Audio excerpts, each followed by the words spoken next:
Started. Right.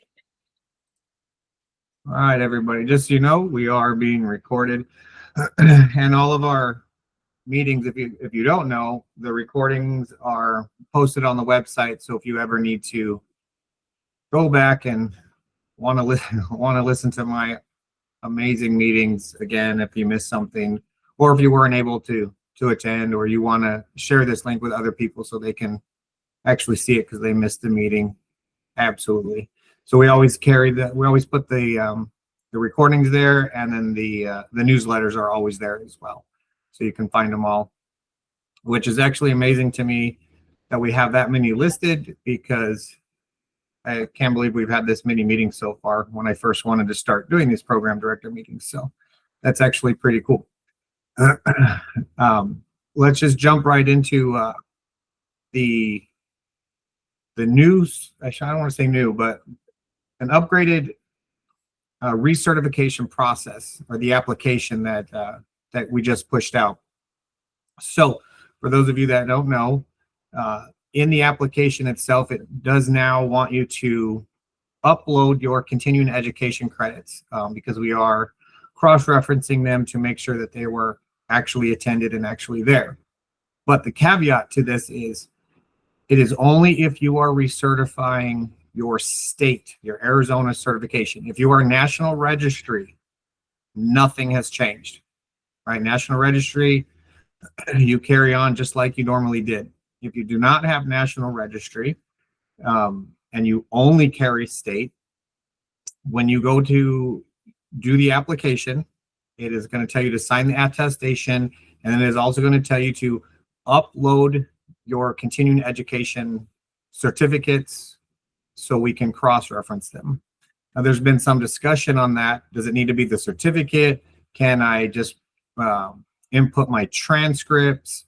Those kind of things. So here's the deal. Yes, you can do your transcripts from a reputable source. So some fire departments and agencies use Vector Solutions or Fire One or all these types of things. Yes, you can absolutely print off your transcript, so you just upload, 1 or 2 pages. However, that transcript needs to have, for lack of a better term, the logo. So let's just use Vector Solutions for an example. It needs to have that logo on there, but your transcript needs to say the date of the course, the exact title of what the course was, not just EMS training. It needs to say it was trauma or cardiology or any of those topics. It also needs to say, so there's the date, the type of course, your name, the authorizing body, so it'd be like Vector Solutions. So it has to be a legitimate transcript. We've been receiving some of them that are just it's somebody made their own Excel spreadsheet. That does not work. So those are the 2 pieces. It can be a one certificate that says I did for EMT, I did a 24-hour BLS refresher course. That's absolutely acceptable. And people have been asking, well, are you really checking?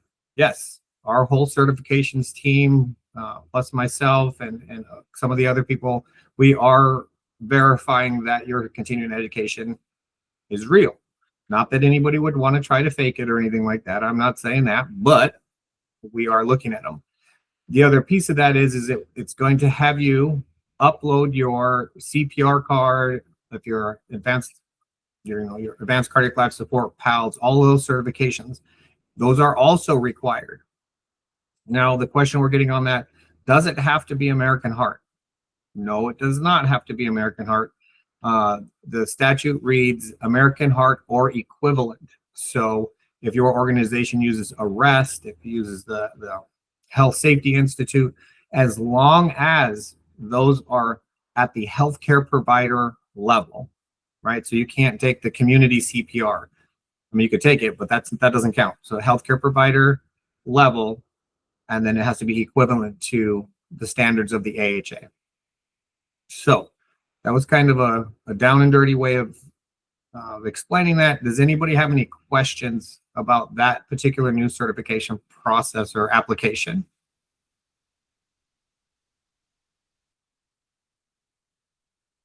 Awesome. That went smoother than I thought. No worries. If you guys have questions, comments, concerns, solutions, feel free to reach out to me on that. If there's no questions on that particular application, we're going to go ahead and move down to, I'm calling it a true cost survey. All right. So I actually put the link to that survey in the comments. And what this is it's part of the strategic plan, right? And our strategic plan is huge. This is just one tiny little section that I'm trying to gather information on. And it's a better way to help try to fund some of the EMS training programs. And the true cost is, what does it actually cost you to put on a program? Not what you charge your students, but what does it cost you as an organization? And then there's some other questions on there, like what region are you from? What can ADHS do for you? Like, what do you guys need from us? Those kind of things. And that's what that survey is doing. It's helping us push the strategic plan forward or move it forward. There's no ramifications on how much you charge. We're not looking to see if somebody's charging more than somebody else. We're just trying to get a general average of what does it actually cost to put on a program. There are a couple of questions on the CTE programs that are coming out of high schools. Part of our strategic plan is to increase the number of those high school programs. And so what I'm trying to find out is, are there any of you program directors or any of your programs that are not involved in a high school program that would like to be involved in a high school program? And we're trying to increase those numbers as well. But this is a really short survey, just trying to get a little bit of data so we can start moving forward on that strategic plan. Does anybody have any questions on that particular survey? Like I said, it'll take you about 5 minutes to complete. And I'm just gathering the data throughout all the regions. So that's what that is. Along with that strategic plan, if you need it, when I originally, not the survey, if you need it, I sent it out originally with a kind of a little cheat sheet to explain what true cost means, you know, and that's from everything. How much do your textbooks cost? How much is it your electricity bills? I don't need all the little details. It's just a blanket number. You know, for a paramedic program of 24 people, it costs us X amount of dollars, right? I don't need the individual cost, what you charge the student, just what your overall cost is to keep the lights on, pay your instructors, buy your books, those kind of things. So that's what that's doing. Does anybody have any questions on the survey, on why we're doing it, or where can I get the information? How do I fill it out? Any questions on those types of things? Richard. I know I reached out to you and just said that my program's kind of different with being the feds. So if mine was way off, just shoot me an email. We can talk about it and I'll redo it. Oh no, yeah, you're fine actually. And that's the thing is, because I'll know I can the way it's dropping in on my side, I can filter things out, and you put all federal programs on one side, put all, you know, nonprofits in one area, put all education institutes in one area, put fire departments in one area, break it by region. So I can move the data around so we can have different subsets of what's going on. Okay. And then the CTE program, I guess the way you kind of explained it, we do have a program for high school kids, and we are teaching them CPR. So maybe I should have accounted for that. No, that's okay. CPR is okay. The CTE programs that we're looking at it's generally in high school at their senior year, where they actually take the full EMT program and they get a state certification or national registry and their state cert straight out of high school. Not just CPR. So that's why we're looking at and asking programs if they would like to get involved, because it's a full EMT program that they come out of high school with. Okay. There's even some that I'm working with, you know, like if they graduate high school with a good GPA and they have their EMT, to kind of try to filter them into a paramedic program at a college level. You know, there's scholarships and things like that. So it's more trying to career build them into the industry. All right, sir. Thank you. You're welcome. Any other questions on that little piece? All right.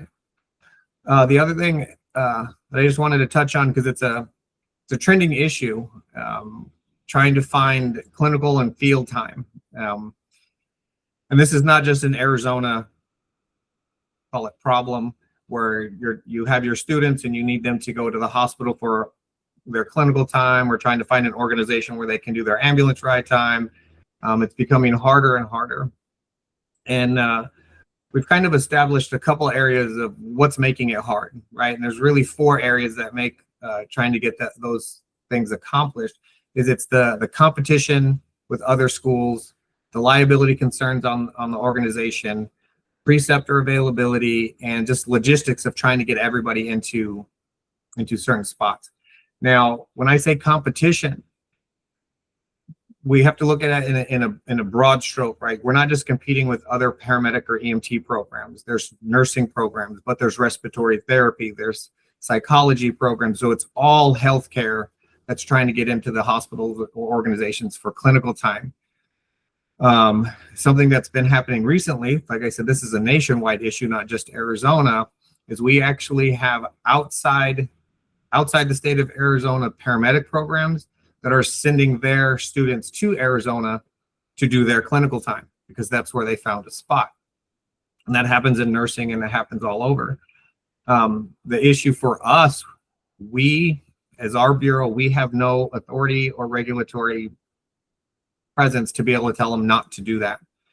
When a hospital signs a contract with an outside agency in another state, that's between the hospital or, fire department and the educational institute.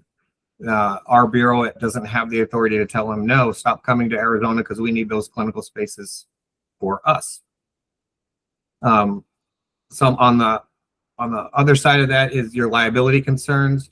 There's been a lot of insurance rate increases, and the hospitals don't want to take on the liability of having more students. So that's another concern. Another one is the preceptor availability. Not everybody, it's twofold. Not everybody is a good preceptor, and not everybody actually wants to have a preceptor. They don't want to have a student with them. So that kind of decreases our ability. One thing that we have been getting out there, because there was a misconception in the preceptor rule for a lot of years, and so we were trying to make sure all the program directors understand.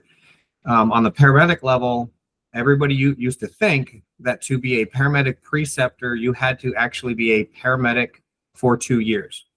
It's actually not how the statute reads. Statute reads you need to be in the EMS industry for 2 years. Meaning I could be an EMT for 5 years, be a paramedic for 1 year, and I'm actually qualified to be a preceptor at the paramedic level. So it's not a hard drawn line in the sand where if you're not a 2-year paramedic, you can't precept. So that's another thing with the educational institutes that you can look at for that preceptor availability. The last piece is just logistics. We ran into this down here a little bit with just trying to make sure that we're not having 2 paramedic cohorts trying to hit the hospital at the same time.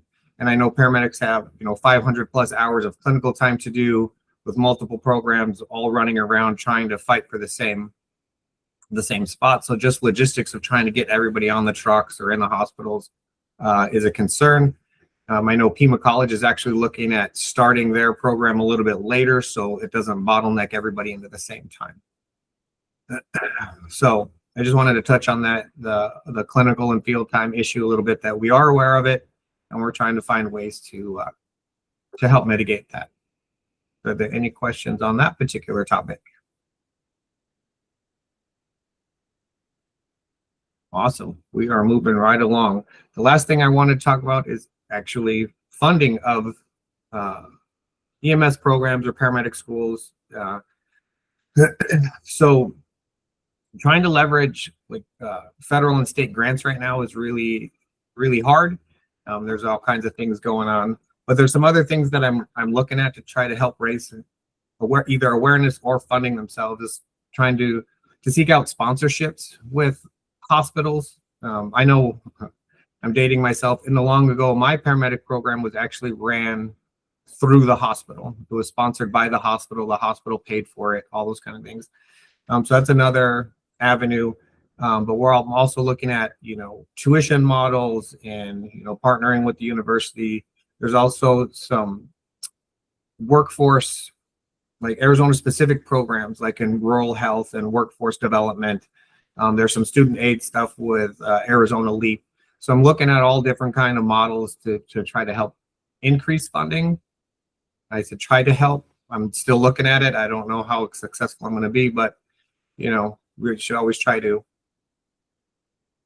help fund the need for our EMS people to get out there in the world. So does anybody have any questions on that particular subject? Awesome. With that, that's actually all I had for this particular meeting. Just to let you guys know that the next newsletter will be out there in the world in February. If you have anything that you would like posted in there or want to know what's trending out here in Arizona, please feel free to just email me, let me know. February will be our next program director meeting. You see it there, February 20th. And then at a request, I was just sending out the link on the newsletter. But what I'll do now, because a lot of program directors were asking me if I could just send everybody the invite so they can easily drop it into their calendar. So for this next one, when I get it all set up in my calendar, I'll shoot out an email to invite to everybody. And now when I say to everybody, I mean everybody that I have on our distribution list. If you have not filled out our little form that puts you on our distribution list, you will probably not get the invite, and you're probably missing some very important information that I push out as far as training centers and education. So if you need anything, if you don't know if you're on the form, just email me offline and I'll check and make sure you're there.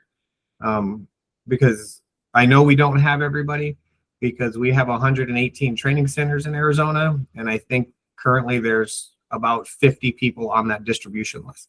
So I know we're missing some people. If you think your medical director should be on that distribution list, absolutely have them fill out the little form. Takes like 10 seconds, just your name, who you are, what's your email. So if you want your medical directors, or if you have any base hospital people you're in contact with that think they should have information that's being pushed out. And the only thing that I'm pushing out on that particular distribution list are things associated with education and training centers. So, I mean, I will put some other things on there, but it's generally, it has to do with training centers. I'll go, there's a rule review and things like that. So other than that, that's all I had for today. Do you guys have any questions on anything that I could try to answer or point you in the right direction, or just say, have a nice day, happy holidays? What do you guys got?